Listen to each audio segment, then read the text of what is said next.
Hello ನನ್ನ ಕುಟುಂಬದವರೇ, ಮೀನು ಸಾರು ಅಂದರೆ ಯಾರಿಗೆ ತಾನೇ ಇಷ್ಟ ಇಲ್ಲ. ಇವತ್ತು ನಾನು 2 ಬಗೆಯ ಮೀನು ರೆಸಿಪಿ ತೋರಿಸ್ತಾ ಇದ್ದೀನಿ. ಒಂದು ಸಾರು ಹಾಗೊಂದು ಫ್ರೈ.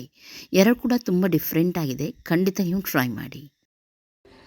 ಕೈಯಲ್ಲಿ 1 ಮುಷ್ಟಿಯಷ್ಟು ಬ್ಯಾಡಗಿ ಮೆಣಸು ಹಾಗೂ 3ರಿಂದ 4 ಗುಂಟೂರು ಮೆಣಸು. ಇಲ್ಲಿ 1 ಕಪ್ಪಷ್ಟು ತೆಂಗಿನಕಾಯಿ ತೊಗೊಂಡಿದ್ದೀವಿ. ಲಿಂಬೆ ಗಾತ್ರದಷ್ಟು ಹುಳಿ, ಚುಟಕಿಯಷ್ಟು ಓಮ ಹಾಗೂ ಸ್ವಲ್ಪ ಮೆಂತೆಕಾಳು, ಅರ್ಧ ಚಮಚದಷ್ಟು ಕಾಳು ಮೆಣಸು ಹಾಗೂ 1/4 ಚಮಚದಷ್ಟು ಜೀರಿಗೆ, 1 ಟೇಬಲ್ ಸ್ಪೂನಷ್ಟು ಕೊತ್ತಂಬರಿ ಕಾಳು, ಅದರೊಂದಿಗೆ ಅರ್ಧ ನೀರುಳ್ಳಿ ಹಾಗೂ 4ರಿಂದ 5 ಬೆಳ್ಳುಳ್ಳಿಯ ಹಸಳು. ಇಷ್ಟನ್ನು ಗ್ರೈಂಡ್ ಮಾಡಲಿಕ್ಕುಂಟು. ಗ್ರೈಂಡ್ ಮಾಡುವ ಮೊದಲು ನಾವು ಇದನ್ನೆಲ್ಲ ಫ್ರೈ ಮಾಡಲಿಕ್ಕೆ ಕೂಡ ಉಂಟು. ಸ್ವಲ್ಪನೇ ಎಣ್ಣೆ ಹಾಕಿ ಎಲ್ಲವನ್ನು ಇದನ್ನು ಫ್ರೈ ಮಾಡೋಣ. ಫಸ್ಟಿಗೆ ಇಲ್ಲಿ ಮೆಣಸನ್ನು ಫ್ರೈ ಮಾಡಿ ಬಿಸಿ ನೀರಲ್ಲಿ ಹಾಕಿ ಇಡ್ತಾ ಇದ್ದೀನಿ. ಸ್ವಲ್ಪ ಸಾಫ್ಟ್ ಆದರೆ ಗ್ರೈಂಡ್ ಆಗುವಾಗ ನೈಸಾಗಿ ಆಗುತ್ತೆ ಅಂತ ಹೇಳಿ ಸ್ವಲ್ಪ ಸಾಫ್ಟ್ ಆಗಲಿಕ್ಕೆ ಬಿಡೋಣ. ಅಷ್ಟು ತನಕ ಉಳಿದದನ್ನೆಲ್ಲವನ್ನು ನಾವು ಸ್ವಲ್ಪನೇ ಗ್ರೈಂಡ್ ಮಾಡಿ ತೆಗೆಯೋಣ. ನೆನಪಿಡಿ, ನೀರುಳ್ಳಿ ಹಾಗೂ ಬೆಳ್ಳುಳ್ಳಿ ಗ್ರೈಂಡ್ ಮಾಡುವಾಗ ಎಣ್ಣೆ ಹಾಕಬೇಕಂತಿಲ್ಲ. ಅದೇ ಇದರಲ್ಲಿ ನೀವು ಸ್ವಲ್ಪ ಹಾಗೆಯೇ ಫ್ರೈ ಮಾಡಿದರೆ ಆಯಿತು. ಹಾಗೂ ನೆಕ್ಸ್ಟು ತೆಂಗಿನಕಾಯಿ ಕೂಡ ಫ್ರೈ ಮಾಡಲಿಕ್ಕಿಲ್ಲ, ಸ್ವಲ್ಪ ಹಾಗೆಯೇ ಹಾಕಲಿಕ್ಕೆ. ಫ್ರೆಶ್ ತೆಂಗಿನಕಾಯಿ ಅಥವಾ ಕೊಬ್ಬರಿ ಇದೆ ಆದರೆ ಕೊಬ್ಬರಿ ಕೂಡ ನೀವು ಯೂಸ್ ಮಾಡ್ಬೋದು.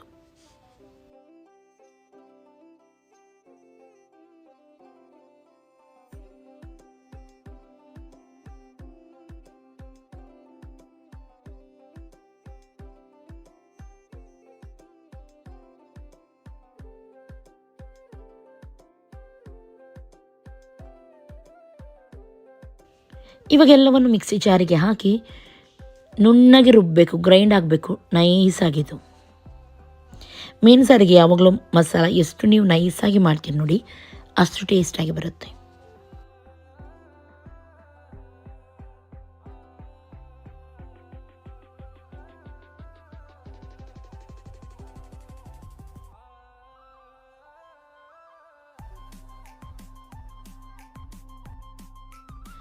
ಓಕೆ, ಮಸಾಲ ನೈಸಾಗಿ ಗ್ರೈಂಡ್ ಆಗಿದೆ. ಈ ರೀತಿ ಬರಬೇಕು.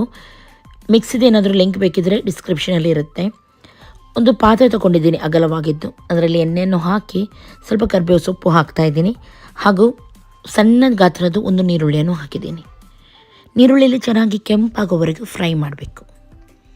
ಒಳ್ಳೆ ರೀತಿ ಕೆಂಪಾದ ಮೇಲೆ ನಾವು ಗ್ರೈಂಡ್ ಮಾಡಿದ ಮಸಾಲವನ್ನು ಹಾಕಿ ಸ್ವಲ್ಪ ಫ್ರೈ ಮಾಡಿದರೆ ಸಾಕು. ಯಾಕೆಂದರೆ ಆಲ್ರೆಡಿ ನಾವು ಫ್ರೈ ಮಾಡಿನೇ ಮಸಾಲ ಗ್ರೈಂಡ್ ಮಾಡಿದ್ದು. ಹಾಗಾಗಿ 1 ನಿಮಿಷ ನೀವು ಸ್ವಲ್ಪ ನೀರುಳ್ಳಿಯಲ್ಲಿ ಫ್ರೈ ಮಾಡಿದ್ದನ್ನು. ಆಮೇಲೆ ಬೇಕಾಗುವಷ್ಟು ನೀರನ್ನು ಸೇರಿಸಿ, ತುಂಬ ತೆಳು ಕೂಡ ಮಾಡಬೇಡಿ, ತುಂಬ ದಪ್ಪ ಕೂಡ ಬೇಡ, ಹದವಾಗಿ ನೀರನ್ನು ಹಾಕಿ ರುಚಿಗೆ ತಕ್ಕಷ್ಟು ಉಪ್ಪನ್ನು ಕೂಡ ಸೇರಿಸಿ. ಇವೆಲ್ಲ ಹಾಕಿದ ಮೇಲೆ ಚೆನ್ನಾಗಿ ಇದು ಕುದಿ ಬರಲಿ. ಹಾಗಾಗಿ ಇದನ್ನು ಮುಚ್ಚಿಡೋಣ.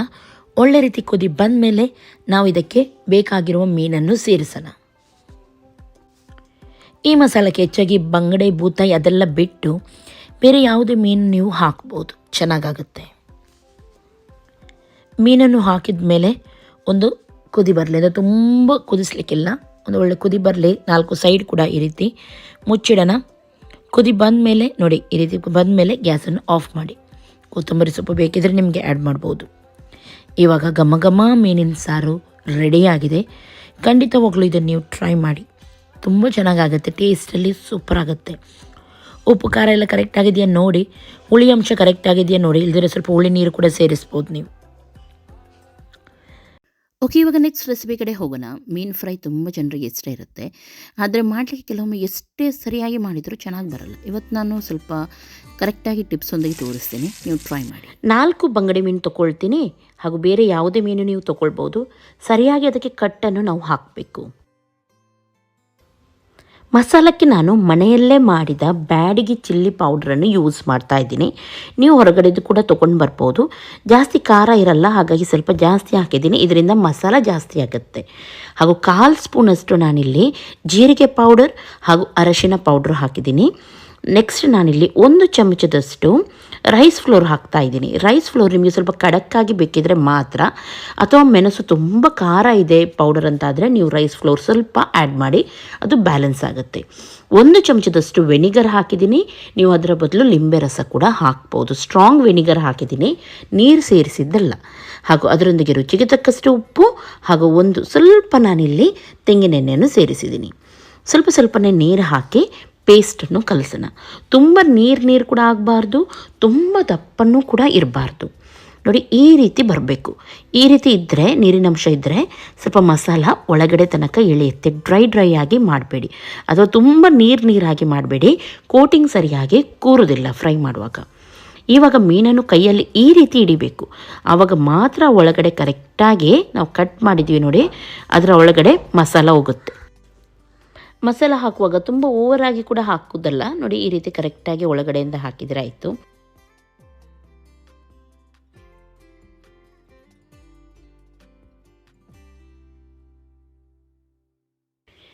ಇವಾಗ ನೋಡಿ ಕೆಳಗಡೆ ಇಟ್ಟು ಮಸಾಲ ನಾವು ಈ ರೀತಿ ಹಾಕ್ತೀವಿ. ಆವಾಗ ಅದರ ಒಳಗಡೆ ನೋಡಿ ನಾವು ಕಟ್ ಹಾಕ್ತೀವಿ, ಅದರ ಒಳಗಡೆ ಮಸಾಲ ಹೋಗಲ್ಲ. ನೋಡಿ ನಾವು ಈ ರೀತಿ ಬೆಂಡ್ ಮಾಡಿ ಹಾಕಿದರೆ ಮಾತ್ರ ಅದು ಮಸಾಲ ಕರೆಕ್ಟ್ ಒಳಗಡೆ ತನಕ ಹೋಗುತ್ತೆ, ಹಾಗೂ ಟೇಸ್ಟಾಗಿ ಕೂಡ ಬರುತ್ತೆ ಮೀನು. ಓಕೆ, ಹಾಗೂ ಮಸಾಲ ಹಾಕಿದ ತಕ್ಷಣ ಯಾವತ್ತು ಮೀನನ್ನು ನಾವು ಫ್ರೈ ಮಾಡಬಾರ್ದು. ಅದನ್ನು ಅಟ್ಲೀಸ್ಟ್ ನಾವು 1 ಗಂಟೆ ಆದರೂ ಹಾಗೇ ಬಿಡಬೇಕು, ಆವಾಗ ಚೆನ್ನಾಗಿ ಇಳಿಯುತ್ತೆ. ಮಸಾಲ ಹಾಕಿದ ಮೇಲೆ ಯಾವತ್ತು ಮೀನನ್ನು ಫ್ರಿಜ್ಜಲ್ಲಿ ಇಟ್ಟುಬಿಡಿ, ಆವಾಗ ಅದು ಚಪ್ಪೆ ರೀತಿ ಆಗಲ್ಲ, ಅಥವಾ ನೀರು ಅದರದ್ದು ಬಿಡೋದಿಲ್ಲ. ಓಕೆ, ಇವಾಗ 1 ಗಂಟೆ ಆದಮೇಲೆ ಕರೆಕ್ಟಾಗಿ ಮತ್ತೊಮ್ಮೆ ಮಸಾಲದಲ್ಲಿ ಮಿಕ್ಸ್ ಮಾಡಿ, ಎಣ್ಣೆ ಚೆನ್ನಾಗಿ ಬಿಸಿ ಆಗಬೇಕಂದ್ರೆ ಕಾವಲಿ ಬಿಸಿಯಾಗಿ ಎಣ್ಣೆ ಬಿಸಿ ಆದಮೇಲೆ ನೀವು ಮೀನನ್ನು ಈ ರೀತಿ ಹಾಕಬೇಕು. ಹಾಗೂ ಮೀನು ಹಾಕುವಾಗ ಗ್ಯಾಸ್ ಐ ಫ್ಲೇಮಲ್ಲಿರಲಿ, ಆಮೇಲೆ ಫ್ರೈ ಆಗುವಾಗ ಅದನ್ನು ಮೀಡಿಯಮ್ ಫ್ಲೇಮಲ್ಲಿಟ್ಟು ಮೇಲ್ಗಡೆಯಿಂದ ಮುಚ್ಚಿಬಿಡಿ. ಈ ರೀತಿ ನೀವು ಫ್ರೈ ಮಾಡಬೇಕು ಮೀನನ್ನು. ಯಾವಾಗ ಮೇಲ್ಗಡೆಯಿಂದ ಮಸಾಲ ಸ್ವಲ್ಪ ಲೈಟಾಗಿ ಫ್ರೈ ಆಗ್ತಾ ಬರುತ್ತೆ ನೋಡಿ, ಅಂದರೆ ಸ್ವಲ್ಪ ಇದಾಗುತ್ತೆ ನೋಡಿ, ಆವಾಗ ನೀವು ಮೆಲ್ಲನೆ ಕೆಳಗಡೆಯಿಂದ ಈ ರೀತಿ ಟರ್ನ್ ಮಾಡಿ. ಇವತ್ತು ನಾನು ಸ್ವಲ್ಪ ಖಡಕ್ಕಾಗಿ ಮೀನು ಫ್ರೈ ಮಾಡ್ತಾಯಿದ್ದೀನಿ, ಯಾಕೆಂದರೆ ಇದಕ್ಕೆ ರೈಸ್ ಫ್ಲೋರೆಲ್ಲ ಹಾಕೋದ್ರಿಂದ ಚೆನ್ನಾಗಿ ಖಡಕ್ಕಾಗಿದ್ದು ಫ್ರೈ ಆಗುತ್ತೆ. ಇನ್ನೂ ಕೂಡ ತುಂಬ ಟೇಸ್ಟ್ ಬರಬೇಕಂತಾದರೆ ಟರ್ನ್ ಮಾಡ್ತೀರಿ ನೋಡಿ, ಆ ಟೈಮಲ್ಲಿ ನೀವು ಸೈಡಲ್ಲಿ ಸ್ವಲ್ಪ ನೀರುಳ್ಳಿ ಹಾಗೂ ಜಜ್ಜಿದ ಬೆಳ್ಳುಳ್ಳಿಯನ್ನು ಹಾಕಿ ನೋಡಿ, ಅದರ ಫ್ಲೇವರೇ ಚೇಂಜ್ ಆಗುತ್ತೆ ಹಾಗೂ ಒಳ್ಳೆ ಟೇಸ್ಟ್ ಬರುತ್ತೆ. ಅದರೊಂದಿಗೆ ಕರಿಬೇವು ಸೊಪ್ಪು ಕೂಡ ಹಾಕಿಬಿಡಿ. ನೋಡಿ ಹೀಗೆ ಟರ್ನ್ ಮಾಡಿ ಆದಮೇಲೆ ಹಾಕಬೇಕು, ಮೊದಲು ಹಾಕಬಾರ್ದು, ಅದು ಕಪ್ಪಾಗುತ್ತೆ ಆಮೇಲೆ. ಓಕೆ, ಒಂದು ಸೈಡ್ ಫ್ರೈ ಆಗಿದೆ, ಮೆಲ್ಲನೆ ತೆಗೆದು ಇವಾಗ ಇದನ್ನು ಬಾಳೆ ಎಲೆ ಮೇಲೆ ಹಾಕಿ. ಬಾಳೆ ಎಲೆ ಮೇಲೆ ಹಾಕಿದರೆ ಅದಕ್ಕೊಂದು ಟೇಸ್ಟೇ ಬೇರೆ, ಇನ್ನೂ ಕೂಡ ರುಚಿಯಾಗಿ ಬರುತ್ತೆ. ನೋಡ್ತಾ ಇದ್ದೀರಲ್ಲ ಎಷ್ಟು ಚೆನ್ನಾಗಿದ್ದು ಫ್ರೈ ಆಗಿದೆ ನೋಡಿ, ಚೂರು ಕೂಡ ತಳತಾಗಲ್ಲ, ಕರೆಕ್ಟಾಗಿ ಮಸಾಲ ಮೇಲೆ ಕುತ್ಕೊಂಡಿದೆ, ಸಿಪ್ಪೆ ಎದ್ದು ಬರಲಿಲ್ಲ, ಏನು ಕೂಡ ಆಗಲಿಲ್ಲ, ಖಡಕ್ಕಾಗಿ ಫ್ರೈ ಆಗಿದೆ ಮೇಲ್ಗಡೆಯಿಂದ. ಇವಾಗ ನಾನು ಓಪನ್ ಮಾಡಿ ಕೂಡ ತೋರಿಸ್ತೀನಿ, ಒಳಗಡೆಯಿಂದ ಎಷ್ಟೊಂದು ಜ್ಯೂಸಿ ಆಗಿದೆ ಇದು ನೋಡಿ. ತುಂಬ ಡ್ರೈ ಇರಲ್ಲ ನೋಡಿ, ಎಷ್ಟು ಸಾಫ್ಟ್ ಇದೆ, ಒಳಗಡೆಯಿಂದ ಚೆನ್ನಾಗಿ ಜ್ಯೂಸಿಯಾಗಿ ಬಂದಿರುತ್ತೆ. ಖಂಡಿತವಾಗ್ಲೂ ಈ ರೀತಿ ನೀವು ಟ್ರೈ ಮಾಡಿ, ಮನೇಲಿ ಎಲ್ಲರೂ ಕೂಡ ಇಷ್ಟಪಡ್ತಾರೆ. ನಿಮಗೂ ಇದು ತುಂಬ ಸುಲಭ ಮಾಡಲಿಕ್ಕೆ.